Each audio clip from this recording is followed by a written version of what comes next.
El idioma secreto me lo enseñó mi abuela y es un idioma que nombra las plantas de tomate, la harina, los botones. Un día me llamó, me dijo que antes de que la muerte se la llevara quería entregarme algo. Mi herencia era una caja de galletas con ovillos de lana y boletas de ferretería. Ahí dentro estaban las palabras. Aprendí el arte de hacer planetas de lana. Los hago de todos los tamaños y colores. Armo una galaxia de abrigo y luego la desarmo. De mis ovillos salen hebras que cruzan las paredes de mi casa de una esquina a la otra. Hebras que cuelgan de las lámparas y florecen desde los armarios como enredaderas. Colgamos de ellas los columpios en los que Dios juega a veces. Dios y las arañas blancas. Amigos y amigas que leen por gusto, están viendo a María José Ferrada, periodista, poeta, narradora, una obra muy abundante. Si no he contabilizado mal, más de 50 obras, y creo que 50 exactamente de literatura infantil, tanto en poesía, tanto en cuento. Entre comillas vamos a hablar pues novelas y poesía para adultos, ¿no? Lo digo entre comillas también. Y bueno, ella ha recibido, entre otras distinciones, el Premio Cervantes Chico, reconocimiento a su obra, ¿no? Me quedo sobre todo o podría pensar en ti fundamentalmente, María José, como poeta. Bienvenida a Leer por Gusto, ¿cómo estás? Muchas gracias, bien, contenta de estar en Lima. No, pensaba en ti sobre todo, te pedí leer, leíste El idioma secreto, el inicio del idioma secreto, donde la poesía ahí está en el lenguaje, pero revisando tu obra, incluso, ¿no? Diario de Japón, que también es considerada una obra de no ficción, hay una constante reflexión sobre el lenguaje mismo.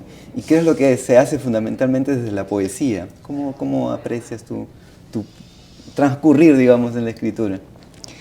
Yo creo que he tenido la suerte que como trabajo principalmente con niños que no saben mucho de formatos ni de género, yo misma he sido muy libre en mi escritura.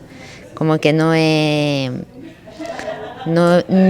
he detenido a pensar como en géneros o que si podría. A mí me gustan las palabras.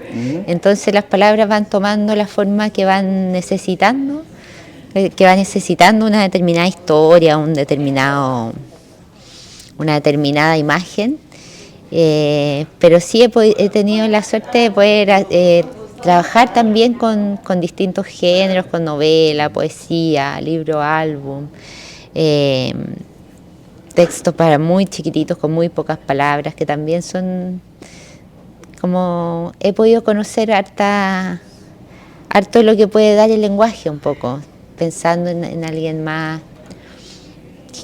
Bueno, yo escribo para distintas edades, pero principalmente para niños, entonces siempre pienso que es lo que el lenguaje le va a poder dar a ese niño que se encuentra con mis libros en un contexto que está conociendo, digamos, que está encontrando también con otros libros, con la literatura, con el lenguaje principalmente. Y hay mucho de poesía en los niños de manera espontánea, ¿no? En un momento sí. Los adultos o ya el niño que va creciendo, vamos perdiendo eso, ¿no? Pero en cambio los niños, esa espontaneidad, tú te refieres mucho a eso, ¿no? Que esa conciencia muy natural del lenguaje para poetizar de los pequeños, ¿no? Sí, porque los niños tienen poquito lenguaje, entonces tienen poquito lenguaje y tienen mucha necesidad de sentido al mismo tiempo. Entonces van haciendo como las mezclas que pueden para dar cuenta de cómo van enfrentando la realidad que empiezan a conocer. Es distinta las preguntas que tiene un adulto que las que tiene un niño, porque las de un niño, a no ser que ese adulto conserve cosas propias de su infancia, no son tan intensas como las que uno se hace en los primeros años. Pero también, quién sabe por qué el tiempo que tenemos menos lenguaje, tal vez es como un poco de lo que se trata Diario de Japón, que el lenguaje es medio tramposo. Sí. Tenemos una confianza absoluta un poco en el lenguaje y el lenguaje puede acercarnos a la realidad, pero también puede ser una barrera, una cosa un poco tramposa, artificial. Entonces, como la relación de los niños con el lenguaje, que es lo que yo he tenido la suerte de observar, me sirve para pensar todas esas cosas, para reflexionar con ellos. Por eso decía hace un momento, ¿no? Pienso tu obra como una constante reflexión desde el lenguaje, pero de una manera, en el caso de la poesía para niños, hablamos del idioma secreto, pero otras historias, de manera que es un reto, hacerlo sencillo, ¿no? Porque si uno quiere hacer poesía, entre comillas, para adultos, claro, podría, sí, centrarse en la imagen, en la palabra, en lo simbólico, pero hacerlo para niños es complicado. Sí y no, son distintos retos, yo creo, con niños. El niño no tiene, a diferencia del adulto, no tiene contexto, su contexto es muy cortito hacia atrás, su conocimiento de la historia, entonces efectivamente es otra experiencia la del niño, y en esa otra experiencia con todo, también hay una otra experiencia con el lenguaje, que es muy interesante, porque si bien son palabras como muy sencillas, muy poquita abstracción, sobre todo al principio, por lo mismo las palabras le dan mucho al niño, le dan mucho. No es lo mismo la palabra manzana, todo lo que significa para un adulto, lo que puede ser, a lo que puede ser la palabra manzana para un niño, una palabra tan simple como manzana. Entonces, pero que encierra tanto para el niño. Para el niño es un planeta, para el niño es la colación, es la que le dio la madre. Entonces está muy cargada de sentido. Como el tiempo de la búsqueda de sentido más fuerte es cuando uno es niñito, entonces. Hablabas hace un momento, ¿no? de Diario de Japón, que es este libro de no ficción para adultos, entre comillas, digo, ¿no? Publicado por Seis Barral. Y ahí en el inicio precisamente se habla, ¿no? Este hombre que va a morir y ya desprenderse de las palabras, ¿no? Acá anoté la cita. Un hombre se despide de la vida y decide comenzar por su biblioteca. Agrupa los libros por territorio: alemanes, latinoamericanos, ingleses, rusos y libros japoneses. Me pregunto si el gesto de vaciarla tendrá algo que ver con la necesidad de liberarse de las palabras. Uno de los libros que esta tarde me llevaré, porque ese hombre es un amigo muy cercano a mi padre y me ha llamado para saber si quiero quedarme con algún país, habla de eso. La verdad está en la exclusión de las palabras. Se encuentra fuera de la palabra. Interesante esa reflexión, ¿no?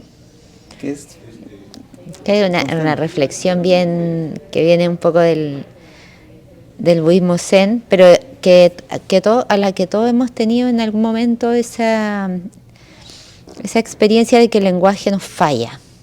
Y bueno, y el oficio de escritor tiene mucho de eso. Tienes muchos momentos en que el lenguaje te falla y no te alcanza, o no da uno con la precisión en la que quepa lo que no va el lenguaje, no da con tu necesidad expresiva muchas veces. Entonces, los japoneses, un poco el budismo zen nota eso claramente. Dice, el budismo se empieza a complejizar mucho y se empieza a perder en la abstracción. Entonces no estamos perdiendo en el lenguaje, vamos a volver atrás. Y ahí empiezan los koan y estas cosas en que el lenguaje parece que no pierde el sentido que le damos habitualmente. Empiezan a quebrar un poco el lenguaje. Y claro, si uno piensa el ser humano, su gran seguridad es el lenguaje. Finalmente es de las pocas cosas con las que uno cuenta, ¿no? Ahora yo venía a Chile, hay un temporal gigante y ahí uno ve que lo material, por ejemplo, en cualquier momento vuela a la casa, pero uno, si bien también hay un momento en que uno empieza a perder el lenguaje, y yo pienso mucho en ese momento, como cuando uno se empieza a despedir de las palabras, cuando la memoria ya empieza a despedirse un poco de eso que uno tanto quiere, su lenguaje que le ha servido para guardar su experiencia. Pero claro, es lo que está más pegado a uno. Entonces, desprenderse de eso es un acto de, yo creo, finalmente, el último desprendimiento del yo, que también tiene una cosa hermosa, como de, bueno, gracias al lenguaje, pero también nuestra relación va, en algún momento va a menguar. Entonces, esa no darlo por sentado, tiene que ir también con un respeto por el lenguaje, pero también una cosa de sentir que tampoco es algo, también es algo que va a pasar, frágil. Pues me referías un momento a tu producción, claro, ¿no? Hay una facilidad, digamos, para trabajar la poesía o la literatura infantil, pero que en el camino, esa obra, ese cuerpo que ha sido reconocido, decía hace un momento, ¿no? El Premio Cervantes Chico, también hay un punto de partida, ¿no? O sea, cuando te preguntan, pues tengo entendido que tú empiezas escribiéndole poemas y cuentos a un hermano 15 años menor, ¿no? Es que es una voz ya casi, claro, es la hermana, pero es también casi la madre, entre comillas, ¿no? Ahí nace efectivamente esa vocación de acercarte a la literatura infantil. Sí, porque yo tuve la fortuna, un poco en términos que fue una fortuna, porque así encontré mi oficio, que de tener un único hermano que es 15 años menor que yo. Entonces, claro, yo jugaba con mi hermano, pero yo tenía también la distancia, porque me tocaba cuidarlo cuando mi mamá no podía, cuando su papá no estaba. Pero con la distancia que me permitía observar todo lo que estaba haciendo mi hermano con su juego, cómo empezaba a dar sentido a las cosas, cómo empezaba a construir sentido, pero con lo poco que tenía. Y lo pude mirar y quedé muy maravillada con cómo jugaba con objetos, por ejemplo, que no eran juguetes.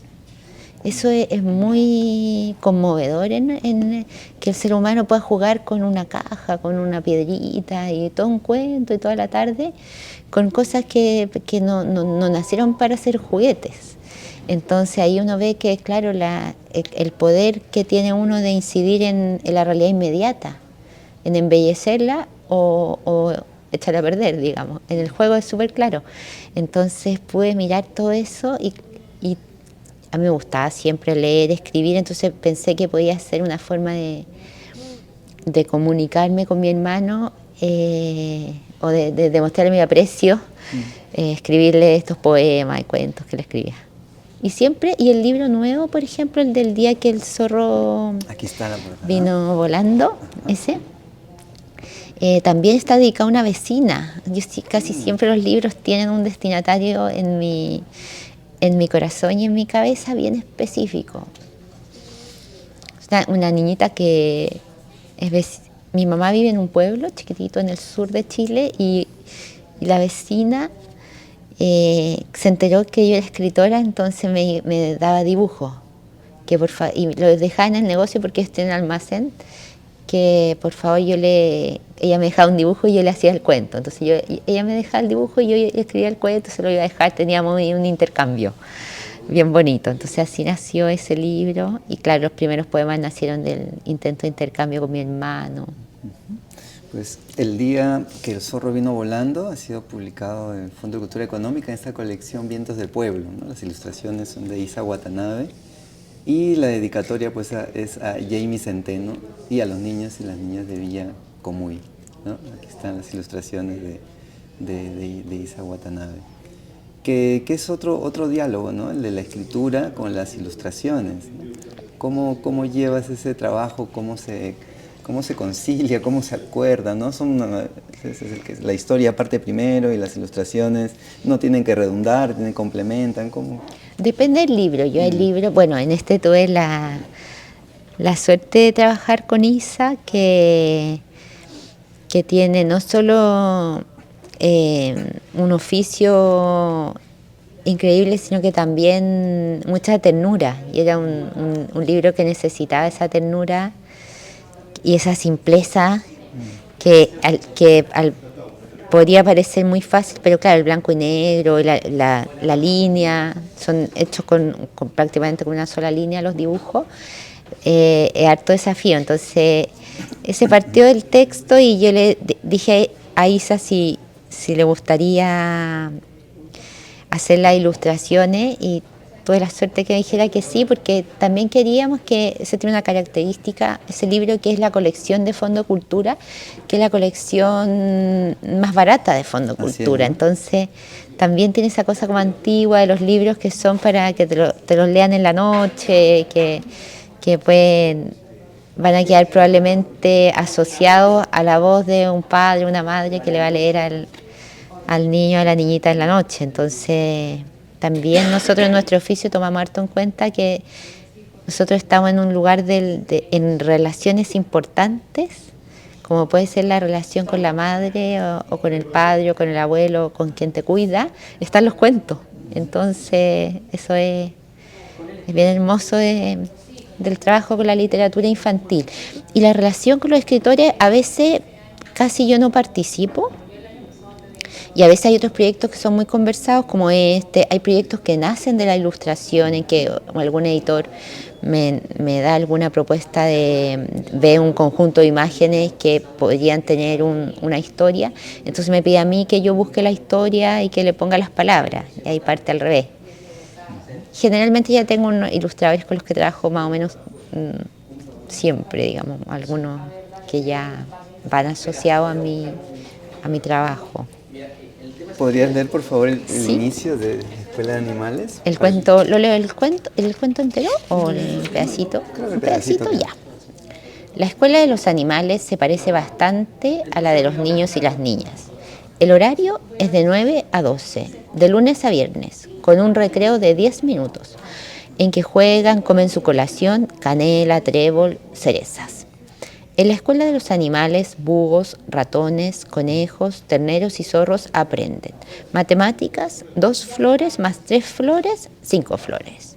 Lenguaje, miau, saludo que viene del latín de los gatos. Arte, la primera escultura subterránea la hizo un topo en el siglo III. La escuela de los animales se parece bastante a la escuela de los niños y las niñas. Lunes, martes, miércoles, viernes. ¿Y los jueves? Los jueves el zorro viene volando y eso hace que el día sea diferente. Ajá, así que el día sea diferente. Bueno, en la escuela también pues estos animalitos van explicando también. Ahí me llama mucho la atención el curso que lleva, un curso que se llama El Futuro, ¿no? El futuro. Cada quien tiene que explicar cómo se ve de adulto, ¿no? Sí. Hay una sencillez, pero también una inocencia que me llama mucho la atención cómo se modula, cómo se controla, ¿no? Es como, tú siempre hablas de estar desde el punto de vista del niño, la niña, ¿no? Por ejemplo, en el cuento del futuro, el gato quiere ser un autobús, el búho quiere ser una linterna y el perro quiere ser un tilo. Y claro, eso un adulto podría ser, claro, uno piensa en un oficio siempre que es lo que quiere ser, pero ahí está el tema de un poco la relación con lo material, que es distinto cuando uno es niño. Hay una edad muy temprana en que todavía no está muy clara la separación para el propio niño entre él y las cosas, los objetos, los muebles de la casa, como todavía no sabe dónde empieza el yo y dónde termina, físicamente. Es una experiencia súper olvidada porque la tenemos muy chiquitito, pero algunos escritores sobre todo la han rescatado y desde la poesía. Entonces a mí me interesa incorporar toda esa experiencia en la que creo que los niños se van a sentir cercanos, porque para mí, pues, para un adulto, si me pregunta qué va a hacer, qué te gustaría hacer, si yo le digo me gustaría hacer una linterna, sería raro, pero para el niño puede ser algo, sí, ¿por qué no? A mí también. Y hablando de niños, pues este libro, ¿no? Que se titula Niños, te voy a pedir, bueno, un poco egocéntricamente que leas el poema dedicado al niño Jaime, ¿no? Jaime se hizo amigo del pájaro que vive en el árbol frente a su ventana. Entiende cada uno de sus trinos y piensa que si fuera pequeño podría ir a visitar su nido por las tardes. Incluso podría aprender a cantar, hacer juntos un concierto. Gracias, María José. Te entrevistaron en Casa de América en España y tú decías, ¿no? Creo que la poesía más interesante es aquella que puede ver desde un lugar muy adverso. Pensaba en un libro como este, ¿no? Son historias de niños ejecutados o desaparecidos en la dictadura en Chile, ¿no? Sí, efectivamente, ¿no? Desde el dolor, desde un hecho tan cruento, ¿no? Como este, puede partirse, ¿no? Y hay muchas formas de hacerlo.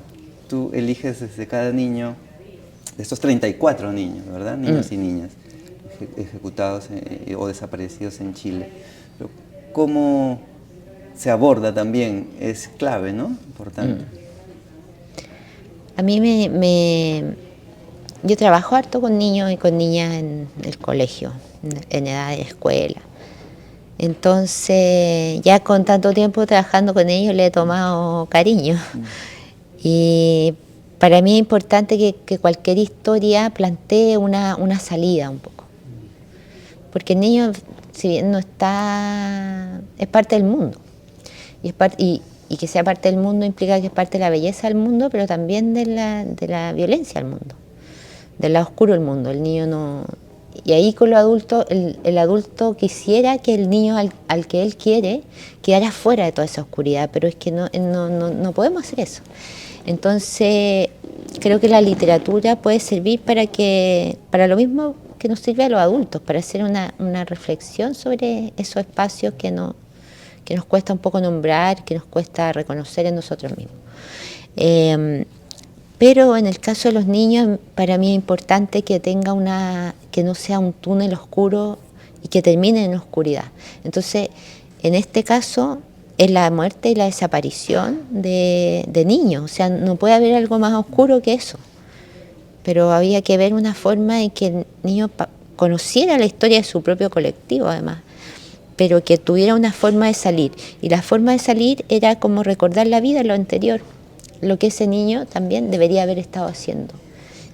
Ese juego del niño con el pájaro, por ejemplo, que aparecen con su mascota, haciendo lo que tiene que un niño estar haciendo, se interrumpe. Pero para hablar sobre la interrupción usamos el imaginario de la vida. Y ahí es una forma de que un poco de controlar la angustia que puede producir un tema como este.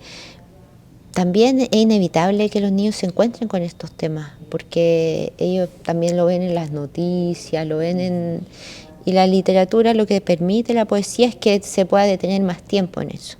Pero la poesía pasa muy rápido, las noticias, el lenguaje de las noticias pasa muy rápido y el niño no alcanza a instalar las preguntas en él, pero cuando la exterioriza tampoco le hacen caso. El niño hace muchas preguntas y no reciben respuestas. Las primeras reciben y después ya del que hizo 100 preguntas, hay estudios que dicen que los niños se responden a sí mismos, porque ya el adulto les deja responder. Entonces ellos dicen, bueno, debe ser por esto, y crean su propia respuesta. En la poesía puede instalarse un rato para que el niño alcance a construir su pregunta. Son libros que idealmente tienen que ser leídos con alguien grande, que esté dispuesto no a dar una respuesta, sino que por último a decir, bueno, yo tampoco sé cómo pudo suceder algo así, o también que el niño empiece a conocer la fragilidad del adulto también. Porque hay una predisposición más bien a obviar esos temas, ¿no? La porque muerte. Son complejos, porque que el niño se puede entristecen al grande y entristecen al niño también, obviamente. Pero tal vez con la mejor de las intenciones los adultos tratamos de mostrarle la parte bonita a los niños. Entonces quedan muy desprotegidos la parte fea. No saben con quién la pueden hablar, dónde la pueden encontrar, si esa angustia que sienten los niños solo la sienten ellos o la siente también otro. Los personajes lo que permiten es ver, esto también le pasa al conejito de la historia, también es desobediente, por ejemplo. No solo soy yo el que quiere ser desobediente y por eso soy malo, sino que también parece que es un sentimiento humano. Si sacamos todo eso y hablamos solo de lo bonito, el niño queda solo en su parte oscura. Entonces, la literatura siempre ha tenido esa función un poco de ir acompañando en esos temas, los dos lados, digamos. Y María José Ferrada tiene otro libro que se titula Mexic, ¿no? Que es del viaje de los niños en plena Guerra Civil Española que llegan a México, ¿no? También está la migración, la situación de los niños, en fin, ¿no?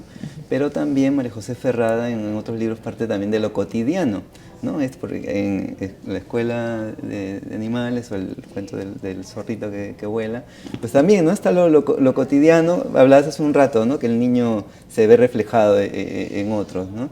Entonces es como... Cada punto de partida debe ser distinto, pero como así de idea pasa al libro.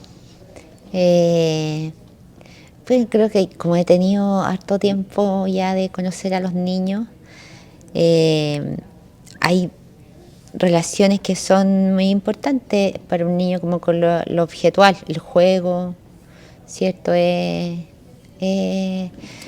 niño juega con las cositas, juega con el vaso, juega con...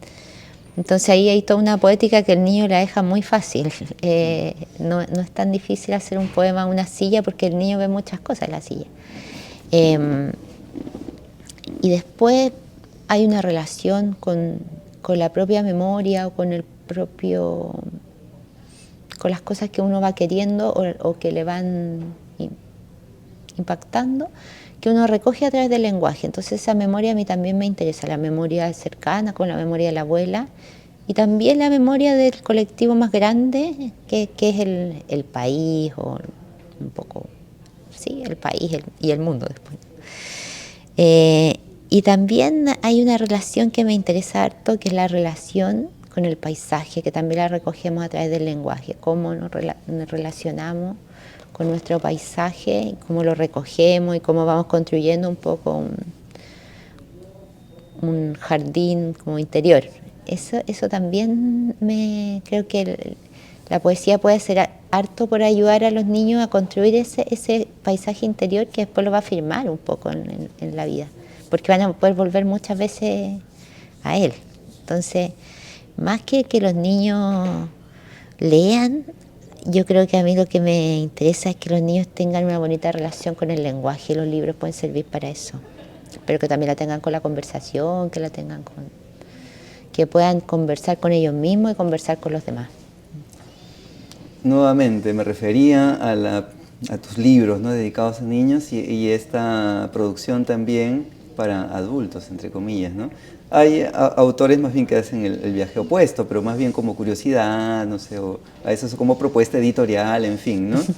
Pero pienso que escribir para niños, además de no ser sencillo, requiere, no sé, ahí quiero pedirte una reflexión, una vocación, qué condiciones, ¿no? Porque ya, en menor medida, ¿no? Pero la literatura infantil procuraba antes ser moralizante, ¿no? Ya se está despercudiendo un tanto de eso, pero hay aún, ¿no? ¿Qué pensaba? ¿Qué reflexiones sobre cómo escribir para niños y niñas? Yo creo que es muy importante sentir empatía por los niños.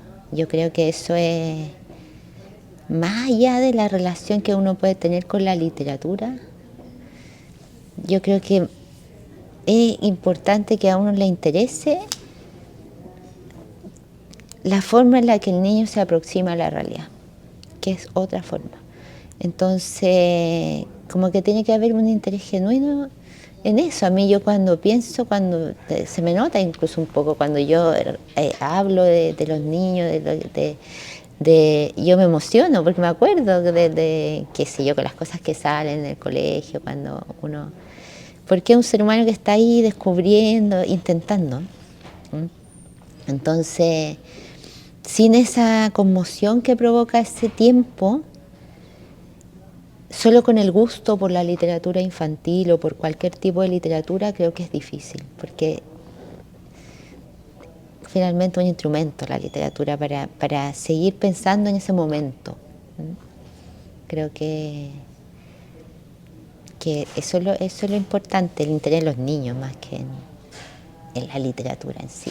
A mí la reflexión sobre la literatura la infancia a mí me interesa y he encontrado en la literatura, porque siempre me gustó leer y siempre me han gustado las palabras, un instrumento para esa reflexión. Bien, María José, agradeciéndote muchísimo que te hayas tomado un tiempo para conversar con nosotros, pues quiero cerrar el estreno de la página. Te contaba, lee por gusto, pues pide al final de la entrevista hablar de 5 libros, de tantos. Y es también una buena oportunidad de conocerte como lectora. Sí. Bueno, voy a tratar de hacer de mis distintos gustos. Un gusto grande es lo japonés, entonces podría recomendar. Hay una poeta que mezcla las dos cosas, que se llama Kaneko Misuzu, que que escribe para niños y muy es una literatura muy clara en su tradición, muy japonesa. Kaneko Misuzu, ese sería un libro. Hay una antología que se llama, es un nombre de las flores, pero no, algo de las flores, ¿Ya? no me acuerdo bien. Después, para niños, a mí me gustan mucho los cuentos de la tradición oral. Creo que sería bonito que ahí no hay un cuento, sino que cada niño busque en su propia tradición cuáles son los cuentos. Ahí a mí me gustan los cuentos de animales. ¿Cuáles son los animales que cuentan los cuentos? Esos cuentos sin autor. Me encantan. De hecho, hoy día voy a ir a recorrer la feria porque ya vi los lugares donde están los cuentos de selva. Creo que ahí hay algo que la comunidad le quiso dejar al niño y que nadie anotó ni nada, y ese cuento siguió vivo. O sea que ahí hay algo muy hermoso y muy valioso. Podría ser algo de mi... Yo ahora volví a vivir al sur de Chile, entonces hay una poeta que estoy leyendo ahora que se llama María Lara Millapán. Ella podría ser, Jorge Tellier podría ser de ese paisaje. Y sobre la infancia, sobre ese momento en que no tenemos claro todavía esa otra experiencia que es la infancia. Hay un libro de Walter Benjamin que se llama Infancia en el Berlín de 1900. Eso sería. Muchísimas gracias, María José. María José Ferrada ha estado con nosotros. Un gusto por poder conversar contigo. Muchas gracias. Muchas gracias por la invitación. Y gracias también a ustedes que nos han estado siguiendo.